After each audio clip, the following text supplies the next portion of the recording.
A live look now at the city of Toronto at this hour. Later this morning, the country's largest city will be hosting speeches from two of the biggest political names in Ottawa.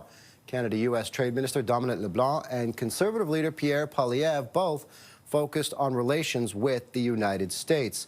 So for more on this, let's bring in CTV's Jeremie Charron joining us live from the nation's capital. Jeremie, thanks so much for your time.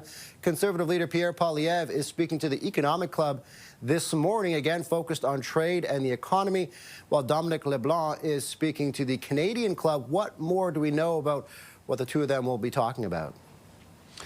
Yeah, look, two Toronto speeches that will have many watching very closely. When you look at Mr. Pierre Poilievre in his address, this will be the first opportunity to hear from him at length about Canada-U.S. relations, a topic which he and his party shied away from for the most part in the last federal election. Mr. Poilievre has not taken any kind of significant stance or spoken at length in any significant way about Mr. Trump, has avoided talking directly about U.S. President Donald Trump, and has just, shied away from too much in-depth conversation on the topic. It has not been part of their political agenda, if you will, the Conservatives' political agenda and their what they campaigned on in the last federal election. So there's a lot of attention being paid to Mr. Poilievre's speech this morning in Toronto, because again, it'll be the first time we expect to hear him,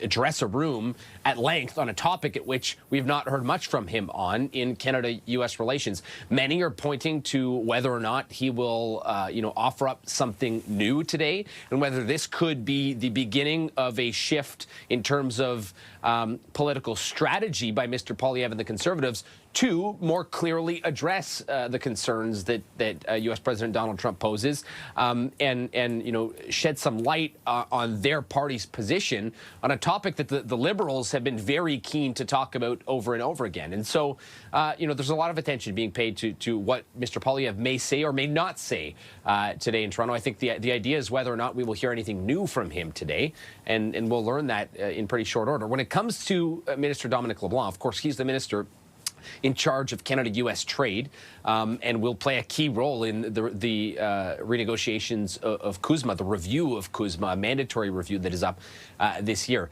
This will be the first time we hear from him at length since some pretty significant things have taken place. Of course, the U.S. Supreme Court overturning or striking down, if you will, the president's use of IEEPA tariffs, the fentanyl-related tariffs that were being imposed on Canada. It's also the first time we'll hear from him at length on the heels of that State of the Union address by President Trump just days ago. So, there will be a lot of attention being paid to Mr. Dominic Leblanc's comments as well as we go into this critical time in terms of the, the CUSMA review and what's at stake here. And what Canada believes is at stake in the reality will be moving forward with that relationship, that trade relationship between Canada and the U.S. We've heard from some U.S. officials that, a baseline tariff should be expected moving forward, even in the renegotiation of this trade agreement. So, there's a lot of potential for insight in that speech today from Mr. LeBlanc on what those negotiations could look like. We've not heard from him at length in some time. And again, it's going into kind of this critical time. So we'll be watching very closely what both these politicians have to say today in Toronto. CTV's Jeremie Charron joining us live from the nation's capital, keeping a close eye on these two big political speeches happening in Toronto. Jeremie, thanks so much. We'll check back with you throughout the rest of the morning.